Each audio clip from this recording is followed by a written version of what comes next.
I can't believe they banned Elf.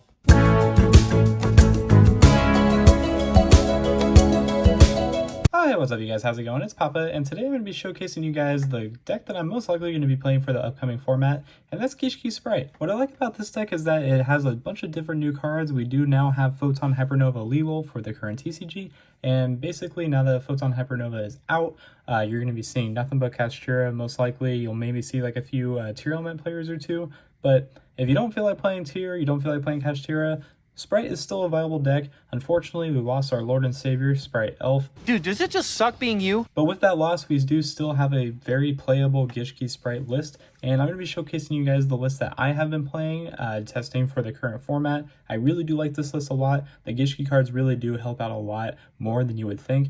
And without further ado, we're just going to go ahead and jump right into it. So of course, since this is basically the first time that we get to showcase this deck, I'm going to be basically explaining a lot of the card choices that I played and why I feel like they're correct. If you feel like there's anything that you would want to change about this deck, please let me know in the comment section down below. I'm very curious as to what you would fix, but it is just my first draft on it, so if it does look a little wonky, I do apologize, but just be better. So starting off with the main deck, we do play 3 of the new GISHKI Grimness. What this card does is actually really insane. Basically what it reads is that if you ritual summon exactly one water ritual monster with a card effect that requires the use of monsters, this card can be used as the entire tribute, which is awesome. It's perfect for Aquamirror, it's perfect for Photomir.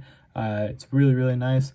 The other effect is basically Deep Sea Diva or Tour Guide, however you want to put it. It does basically the same as all those other ones.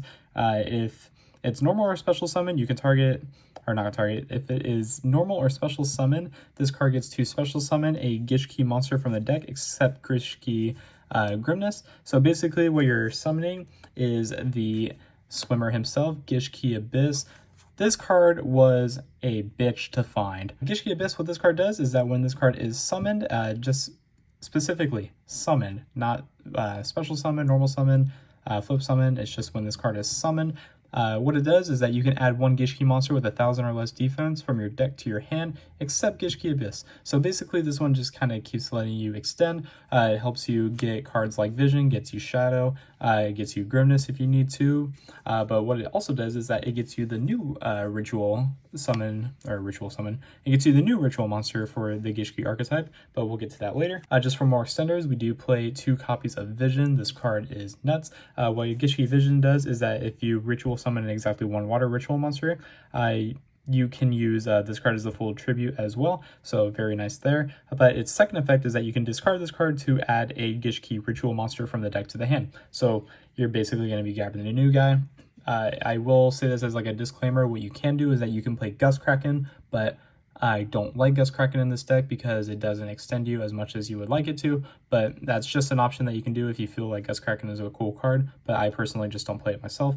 So 2 Vision, it's also a level 2, if you haven't noticed already. We are on 2 copies of GISHKI Shadow. So basically what GISHKI Shadow does is that it is a level 4 water, and you get to discard this card from your hand to the graveyard, and then you search the GISHKI ritual spell. So you're basically adding the Photomir, you're grabbing the Aquamirror, whatever you need in the certain aspect, but basically Shadow gets you ritual spell, GISHKI Vision gets you the ritual monster. That's going to be it for the normal GISHKI lineup. What I am going to be showing you as well is that we do play 2 copies of the new bad boy, Eva GISHKI Nermanus.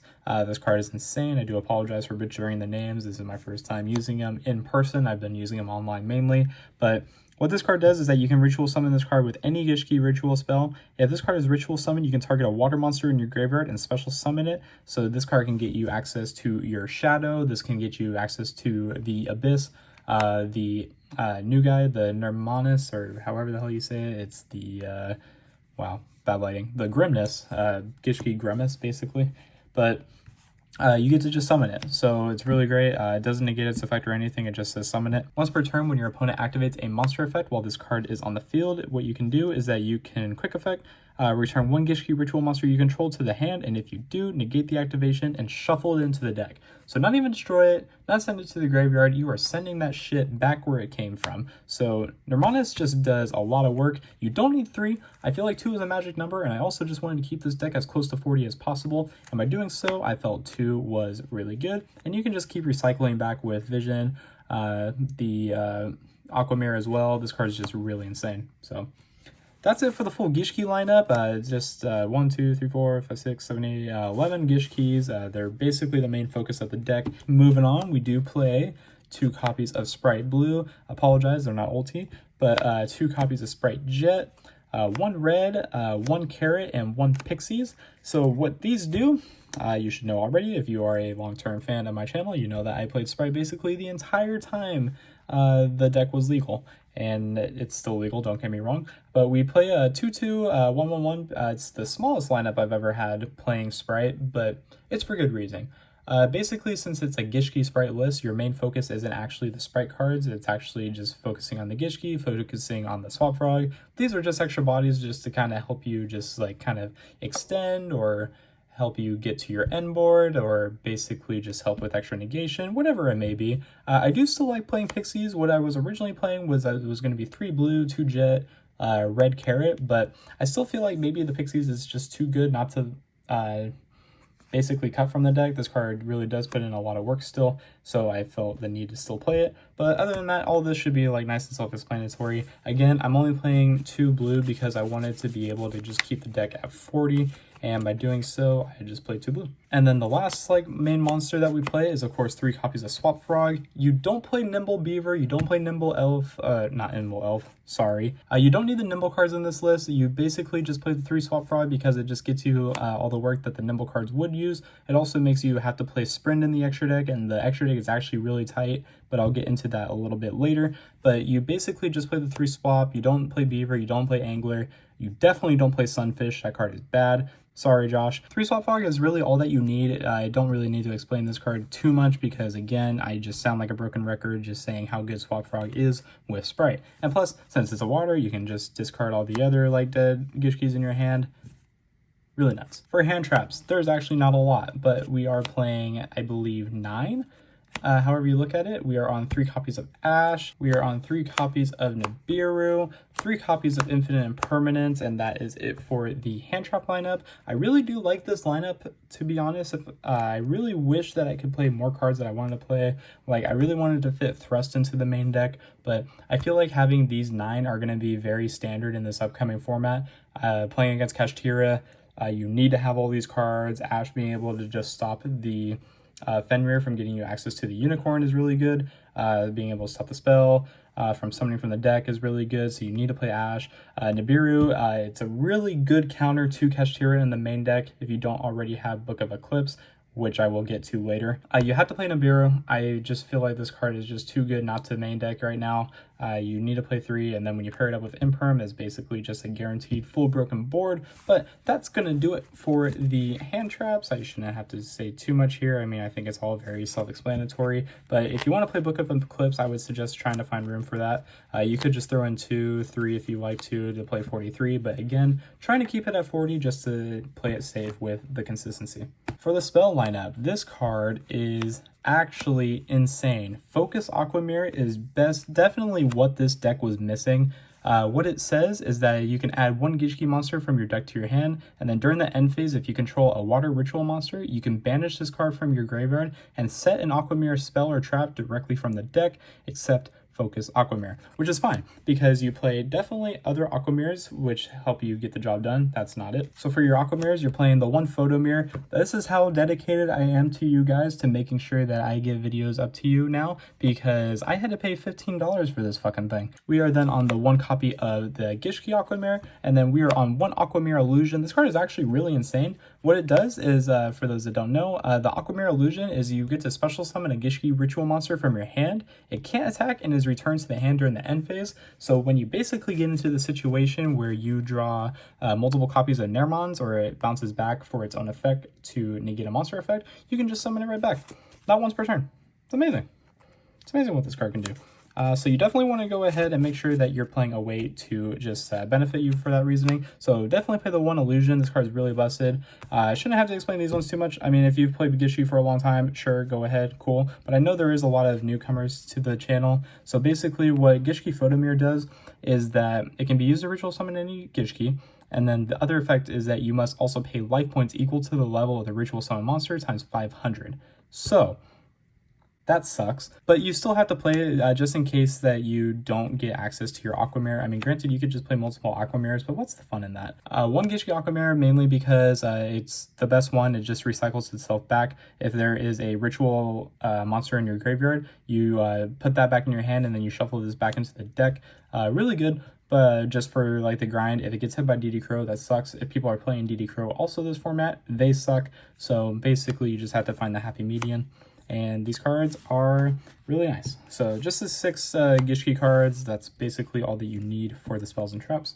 And then rounding off the main deck, we are on 2 copies of Starter. You don't need 3. Again, it's not the biggest focus in this deck. You wanted to keep it nice and consistent. Starter locks you out of your ritual summoning, so you don't want to open this card unless you get your Gishki combos going. But for the most part, you just play the 2. It is really good. And you could use it more defensively than offensively for getting out red, getting out carrot, getting pixies if you need to, but whatever the case is, just 2 was really good.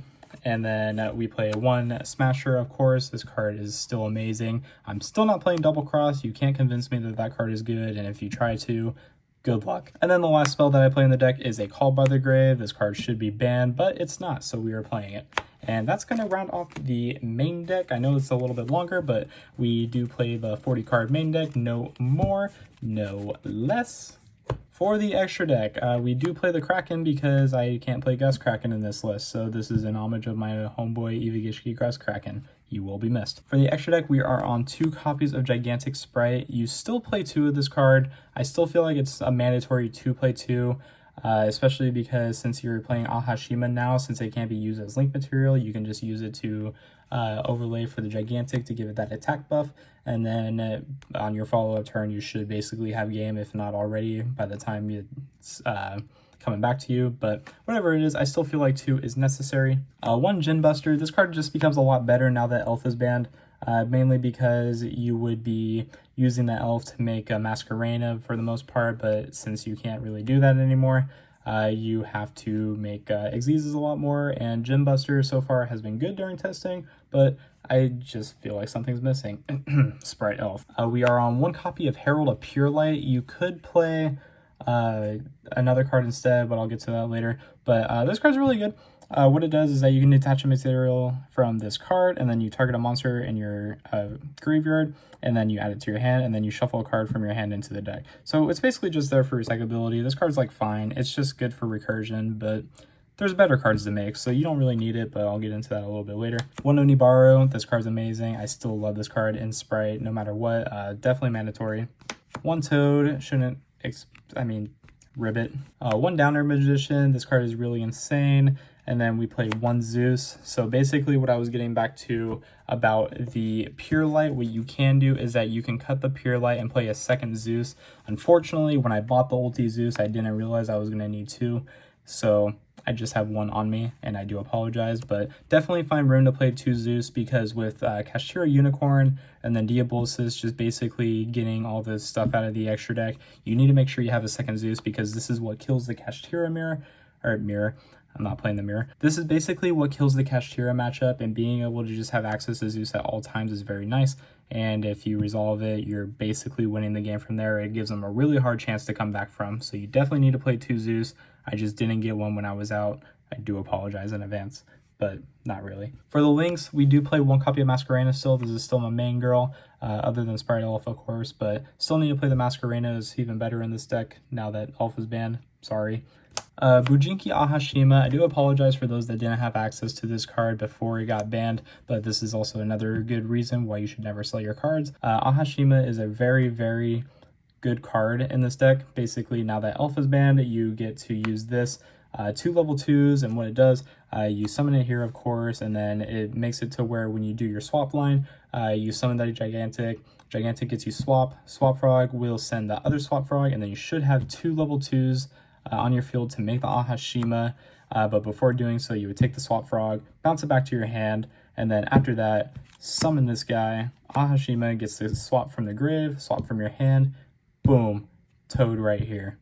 And then with the Ahashima 2, the second effect is that when the Xyz material monster is using their effect to attach material, while it is pointing to the card, it gives you an extra spell trap pop. So it's really good too if your opponent like has like the field spell facing up for Kashtira, and then you negate something else they do with Toad. You get to Toad negate, and then Ahashima will pop the spell on resolution. It's very strong, but you definitely need to play this card in this deck, especially now that we don't have Sprite Elf. I know I sound crazy when I say that, but I keep saying it because I miss my girl, and I'm so sorry. One Nightmare Cerberus, I feel like this card just gets a lot better now that we're playing Nibiru in the main deck. This card is really insane. Just being able to just clear the Nibiru token is very good. So if you don't have access of doing so already, but you need to play it. One Dark Charmer. I don't really feel like you're going to be seeing a whole lot of Tier Element, but I have been wrong before, much like a lot of us have. And if you are running into Tier Element, you want to make sure you have the Dark, and it's really just that easy. One Coral Anemone. This card is also debatable to be cut. If you don't feel like cutting out the Pure Light, you feel like you may need it, you could definitely cut this out for the second Zeus. Don't really know what else to say too much there. I might just cut this in general if I don't end up playing the Pure Light and the Anemone, and I might just play a second Zeus and then maybe put the Access Code Talker back in. But this card's fine. It just has that really bad restriction that you don't want to happen. So with that being said, it's fine. It's not great, it's not terrible, but it's not amazing either. So if you want to play it, cool. If not, no worries. You could get away without it. One Nightmare Unicorn. Of course, we're still playing Unicorn. We're still playing Masquerena. So if you end on Masquerena, Ahashima, very nice. But the combo line is just much different now that we don't have Elf. Again, sorry. I definitely wouldn't not play this card. This card is way too good that I feel like you need to play it. And then the last card we play in the extra deck is an Avermax. Avermax is definitely going to be one of your big bosses. Going into this format, being able to just attack gain against the Kashtira deck is really good, and then it's just always been a boss. One of the things that you do need to pay attention to, though, is that a lot of people are starting to catch on to Underworld Goddess, and if people are playing Underworld Goddess, this is a way for them to, that's a way for them to out the Avermax, and if that happens, then I don't know what to tell you. They're just better than you. That is it for the extra deck, full 15 cards, again, no more, no less, with the Kraken. Okay, so moving on to the side deck, this is just the first rough draft that I have so far. It's nothing set in stone. There's cards that I'm missing, and I will get into it when I get to that, but it should be very self-explanatory when I get to the certain card, which card I'm missing that you definitely need for the format, and I'll explain when I get to it. Again, starting off for the side deck, we are on 3 copies of Kurakara Divin Carnet. What you can do is that you could play 2 of these if you want to. I feel like playing 2 of these might just be better, and then playing the Red Resonator, just because you need that tuner access in your deck. But I do play the 3 Divin Cart. I feel like you could get away with not playing it, but it is really good. So basically, for side pattern, when you go second against Kashtira, you want to make sure you have Nib and this card in the deck. You want to make sure that you just have access to it. Just some way of clearing the Kashtira board, and this card does a really good job of doing that. So 3 of this, again, you could play 2-1 if you want to, but 3 Carnet just because. We are on 3 copies of not Book of Lunar Eclipse. This is supposed to be regular Book of Eclipse. I don't know where mine are. I know I have this card somewhere, and I'm very upset that I can't find it, because that was the only card I was missing to do this damn video, and I don't know where it is. I really don't. Not at all. But since I don't have it, I'm processing these, which is still a good card. Don't get me wrong, this card is really good. But if you really want to beat Kashtira, you play Book of Eclipse. I just don't have it. I don't know where it is. I know for a fact I own that card, but I just can't find it. Sorry, but Book of Eclipse over Book of Lunar Eclipse. This card is good, but it's not great. It's not Book of Eclipse great. So definitely play Book of Eclipse if you have it. And then for budget players, I do apologize, but we are on the brand new Triple Tactics Thrust. We play 3 of them hoes in the side deck. This card is really, really good. 3 copies of Tactic Thrust, just because what it does is that it gives you really good access to a bunch of like different side deck cards that you would normally have to pay multiple of to just have a better chance of seeing. But Thrust is very insane because basically when you're going second against Kashtira, you can just get a whole bunch of like really strong cards. It's also really good going first, but what am I talking about? I am talking about some really important good cards like Triple Tactics Talent. Basically thrusting for talent is just a really strong way of clearing your opponent's board going second. Lightning Storm, another good way of just clearing back row against like Labyrinth, and I feel like people have been playing a lot of Sky Striker, and it's a really annoying deck to play against, so I just wanted to have something for it. And same reasoning for the Feather Duster. This is really good for just getting rid of Floodgates against like whatever. It's really good because I feel like a lot of people are going to be switching to Runic since the zones are going to be so limited. So if you can go against Runic and you have ways of clearing the back row, which I always respect because, again, as a stun player, I completely understand. It is a deck that you don't want to lose to. It is not a good feeling. So I wanted to make sure I had some kind of removal for those decks. But again, this is just a work in progress. The side deck is not complete at all. I just don't have enough knowledge of what the current format is to where to play more of these like deciding factor cards. For traps, I am on 2-dimensional barrier. This card is really good. I like it for Kashtira, of course. It's also really good against Tier Element if people are still deciding to play that deck. It's really good against Sprite as well because it just turns off the Gigantic and it just makes them not be able to combo from there. But I do like 2D Barrier just so far. Sword Soul is also really prevalent in the format. Nothing got hit for that deck. So if you do run against Sword Soul, this is really good against them. And then Thrust, well, again, siding it in going first is not terrible because basically when you side out the nibs, going first, you can go ahead and play the Thrust, and then you just side into the Barrier. Barrier will set to your side of the field when your opponent activates a monster effect going second, so it's just really strong. And then, of course, same reasoning. A Pointer of the Red Lotus. I love this card. This card is really amazing in any side deck that I've ever played, and I just always somehow see it. And now that we have Triple Tactics Thrust, I basically have this card at 4, and we love that. But that is going to do it for today's deck list. I know it was a rather long one, and I do apologize in advance, but there was a lot to cover. I know I'm still like learning the format because I haven't really been playing too much lately because it was just a stale format. But now that my homegirl Sprite Elf is banned, I do kind of have to switch to something else, and I do still feel like the Sprite engine is very, very good. But without really saying too much about it, I don't really want to sound like too repetitive here, even though I've definitely been repetitive during the whole video. But I do still like Sprite. I do still like it as just like an engine, and it's really good in this deck. It really helps you out a lot for like grind games and just establishing dominant boards. But I'm just lollygagging at this point. But other than that, that's really going to do it for the video. Until next time, guys, this has been Papa, and I will catch you all in my next video. Take care, everyone.